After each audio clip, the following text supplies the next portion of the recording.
So today I wanted to go over some of the best weapon and specialist combinations in Battlefield 2042. It has been a while since I've done any sort of guide type of content, but there's a lot of new players coming to the game, and so I'm definitely keen to get back into it. Now, beyond this video as well, let me know if you guys want me to go over my best loadouts for each specialist individually. If you're interested in that, be sure to let me know in the comments. But with that being said, let's get stuck right into it. Now, when it comes to this video, I'm not so much going over the best weapon paired with the best specialist, if that makes sense. This is more just the ones that suit some of the better specialists the most. So it's essentially just the best combination rather than like, here's the best weapon and here's the specialist you should use. Now, the first one, which is probably the prime example of this, is Mackay in combination with the NTW-50. This sniper is obviously absolutely deadly. It is pretty much a one-hit kill anywhere on the body up to, I believe, 149 meters. It has a lot of downsides in terms of the slow reload and all that sort of thing, even a slow ADS speed, but regardless, this thing is absolutely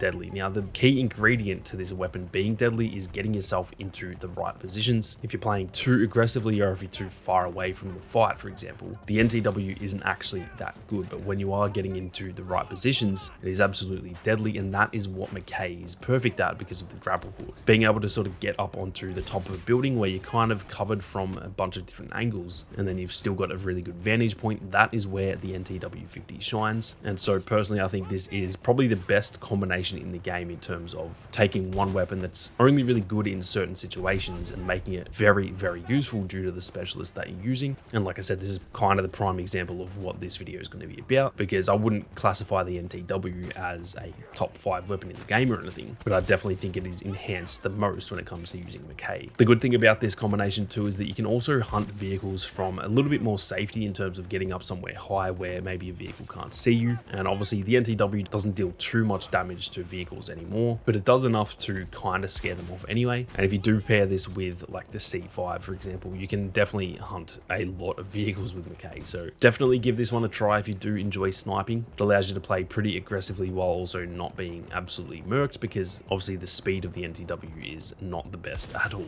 Now, next up on the list, we have Falk with the K30. Being super aggressive and sort of getting up onto the front lines with Falk is definitely the best way to play. You're not very useful to your teammates if they're all up on the front lines and they're getting killed and you can't be there to revive them, so you kind of need to be right up there with the rest of your teammates, and for me the K30 is perfect for that situation. This combination definitely works best when it comes to something like Breakthrough, where there's a lot of like close quarters engagements as well as a lot of your teammates all being in the same areas. It allows you to get a heap of revives, and you can kind of just let your teammates handle those long ranges, because obviously the K30 doesn't really handle long range all that well. And then when your teammates are getting killed, you can just revive them while they're down. And yet if any enemies try to push into the area that you're in, you can obviously cover yourself very well when it comes to the K30. There's not many weapons in the game, if any, that can do any better than the K30 up close. So for me, this is probably my favorite way to play Falk, especially like I said, in pretty much any mode where it's like super aggressive. So even a rush, something like that, anything where there's a lot of like concentrated enemies and teammates, this combination is definitely very good. It allows you to play the objective very well, keep your teammates in the fight, but also do very well for kills, because obviously anyone that comes close is probably going to get murked by that K30. Now, next up we have Liz with the AK-24. For me, the AK-24 is probably one of the best all-around weapons in the game. It can do fairly well up close, obviously very close compared to like a K30 or any SMG. It's going to struggle a little bit, but it can still hang in those close ranges, but then also it can still hang at long range too. And I think that suits Liz perfectly. It kind of allows you to focus more on the vehicles. You don't have to worry about like trying to get up close and personal with vehicles all the time,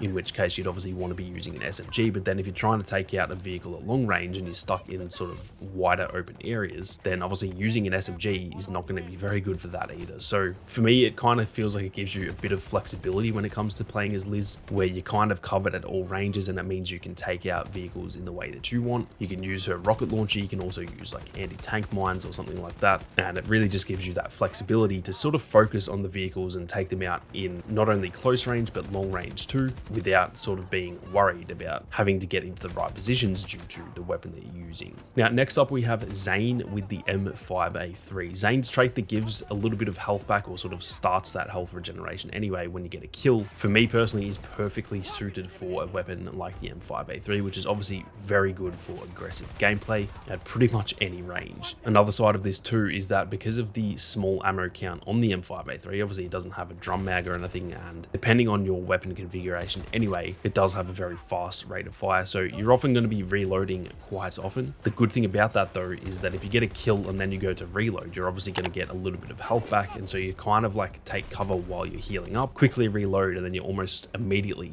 ready to get back into the fight straight away. So for me, I definitely have my best games with Zane when I'm using the M5A3. It just really allows you to play aggressively, and because of that extra health that you get back on a kill, those two in combination are definitely very good. This is probably one of my favorite combinations to use out of everything in this list. I think Zane is honestly a little bit slept on. The M5A3 probably isn't slept on, to be honest, because it's one of the most used weapons, but yeah, definitely give this combination a try. It is definitely a lot of fun.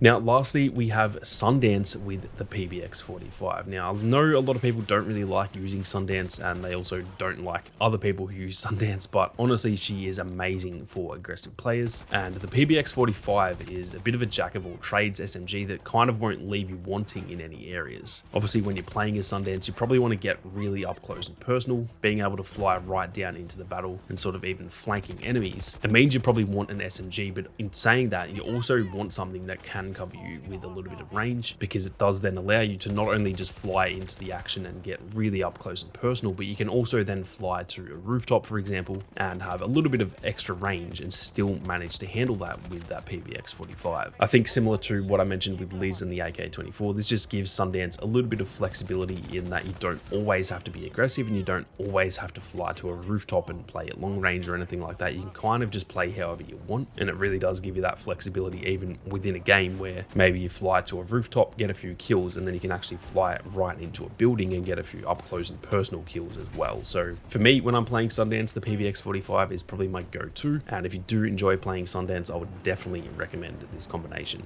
I'm keen to hear your thoughts down below though, guys, so be sure to let me know whether you agree with these combinations, as well as what are some of your own combinations too. And like I said, if you guys want me to go over my best overall loadouts for each specialist, be sure to let me know in the comments. I'm definitely keen to do that if you guys are interested. With that being said, thank you all very much for watching. You guys have a great day, and I'll see you all out there on the battlefield.